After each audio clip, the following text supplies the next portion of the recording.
শুনেছি যখন 2000 সালে বন্যা হয়েছিল তখন নাকি গ্রামের চারিদিকে জলে ভরা থাকলেও এই লোকনাথ তলায় নাকি জল ছিল না। তো এখানে তখন গ্রামের প্রত্যেকটা মানুষ আশ্রয় নিয়েছিল। তো তখন থেকেই এই জায়গার নাম হয় লোকনাথ তলা। রনে বনে জলে জঙ্গলে যেখানে বিপদে পড়িবে আমাকে স্মরণ করিবে, আমি তোমাদের রক্ষা করিব। তা সত্যিই আমাদের বাবা লোকনাথ মানে পুরো গ্রামটাকে আশ্রয় নিয়ে পুরো গ্রামটাকেই বাঁচিয়ে দিয়েছিল। তো তখন থেকেই এইখানে এই লোকনাথ তলার মেলা হয়। তো এখানে অনেক খিচুড়ি প্রসাদ দেওয়া হয় আর পুরো গ্রাম মিলে এই অনুষ্ঠানটা করে। তো কোনো ভাগাভাগি কোনো কিছু ছিল না, প্রত্যেকটা মানুষ এক দল হয়ে কাজ করে। আর এই দিকটায় দেখো খিচুড়ি রান্না হচ্ছিল। তো আমরা ঠাকুমাদের কাছ থেকে শুনে এসেছি এই গল্প, তো এখনও শুনছি। তো চলো ভিডিওটা তোমরা দেখো, যতটুকু পারলাম ভিডিওটা তোমাদের শেয়ার করলাম।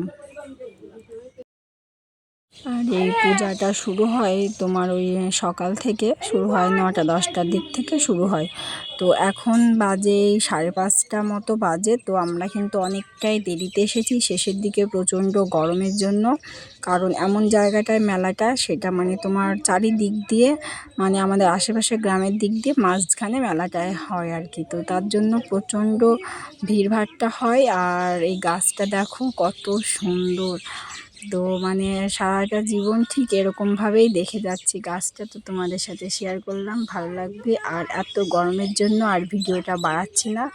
তো সবাই সুস্থ থাকো, ভালো থাকো এই কামনায় করি। আর আগামী বছর কারা কারা আসতে চাও তো তারা চলে এসো। আর দিকটায় দেখো খাওয়া দাওয়া হচ্ছে, এরপরে হয়তো আর 2-1 ব্যাচ বসবে, তারপরে মনে হয় আর হবে না, কারণ প্রায় অন্ধকার হয়ে এসছে। তো দেখো আমরা বসেছি খেতে, তো এখনও কিন্তু আমরা খিচুড়িটা পাইনি। তো